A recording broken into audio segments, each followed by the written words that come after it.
কি হয়েছে? পড়াশোনা করলে বমি পায়? কিরকম করে বমি পায়? একটু পড়াশোনা করো। কেন পড়াশোনা করলে বমি পাচ্ছে? কাঁদছো কেন? কাঁদছো কেন বলো? কাঁদছো কেন? মাম দেখলে বমি পায় না? পড়াশোনা করলে বমি পায়? ও আচ্ছা, পড়াশোনা করবে না তাহলে? স্কুলে যাবে না তাহলে? স্কুলে যাবে তো, তাহলে তো পড়াশোনা করতে হবে। ঘুম থেকে উঠে যাবে?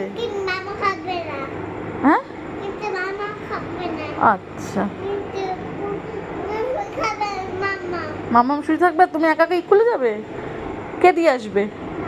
পাপা দিয়ে আসবে? তুমি একাই চলে যাবে? কাঁদবে না তো? পড়াশোনা করতে হবে ওখানে গেলে। তখন কি করবে? কি বলবে? বল খেলবে? আচ্ছা, আর দৌড়াবে? আচ্ছা, কেউ বকলে কাঁদবে না তো?